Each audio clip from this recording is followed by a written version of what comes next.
Let's take a look at what makes a major chord major. If we look at the one chord in the major key, the one triad, with the root and the third and the fifth, you'll notice that the root and the third are a third apart, 1, 2, 3. You notice that the root and the fifth are a fifth apart, that's why it's called the fifth, 1, 2, 3, 4, 5. But you'll notice that the third and the fifth are a third apart. So that's the interval of the fifth, 1, 2, 3, 4, 5. That's an interval of a third. If you look at a major chord, it's really a third, the interval of a third, on top of an interval of a third. But if you look close, you'll notice something. Between this interval of a third, there are 3 notes, 1, 2, 3. But between this interval of a third, there are 2 notes, 1, 2. So why is this a third? And why is that a third when there are 2 notes and 3 notes?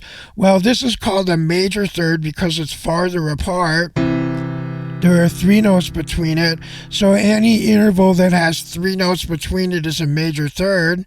And eventually you'll just learn these by memory. You won't have to sit and figure them out. I'm going to show you ways to memorize stuff so that you'll just know an F to an A is a major third.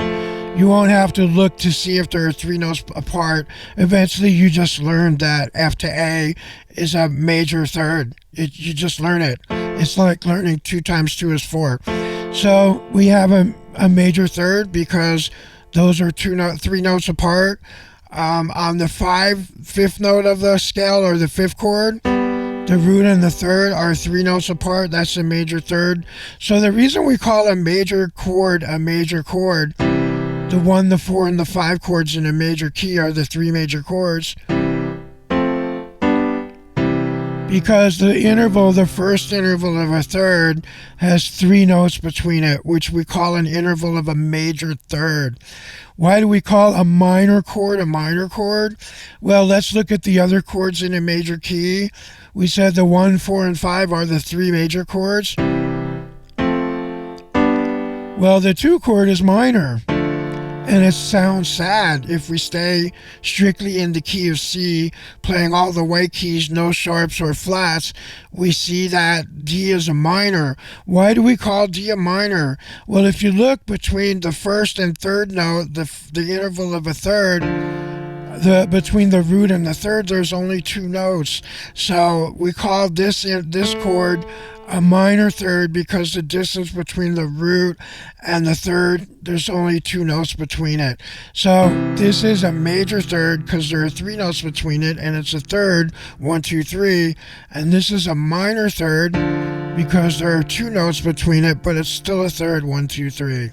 So if you're good with math, or maybe you've had music before, then you would understand that changing a major third to a minor third, or vice versa, is really simple, because a major third has 3 notes between it.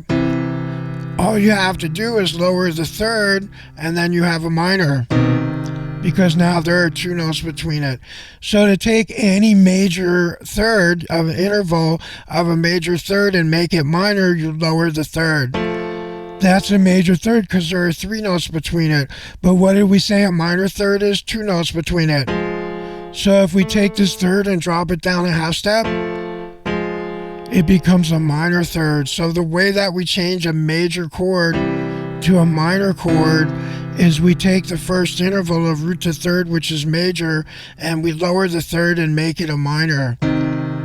So that's true with any major chord. We look at the 4 chord, and the distance between the root and the third is a major third because there are 3 notes between, but if we lower the third by a half step, then we have a minor third. It's still a third apart, 1, 2, 3, but there are 2 notes between. So really in music theory, the only 2 notes of a triad that really matter are the first and third. The fifth one is optional. Remember in the last class how we talked about how a perfect interval is plain? It doesn't make a chord either major or minor. It's a perfect interval. So the root and the third of the chord really define the quality or tonality, whether it's major or minor. We consider the fifth note of a chord optional because it's kind of a plain note. It adds to it a little bit harmonically, but this is a C chord. If it behaves like a C chord, this is a C chord, and that's a C chord, C minor chord, regardless of the fifth. That's still a C major, and that's still a C minor chord. So what makes our major chords major is the interval between the root and the third of the chord. The fifth is an optional note, is a major third. There's 3 notes apart. And to make a major triad minor, remember, we take the third and lower it. So now it's a minor third. There are 2 notes apart. So to take a major triad and make it minor, you lower the third by half a step. So here's our 1 chord, which is major in the key. And if we lower the third, it becomes minor, because now that's a minor third, 2 steps. And then the 4 chord is major. And if we lower the third, it becomes minor, because we changed this third from a major third to a minor third.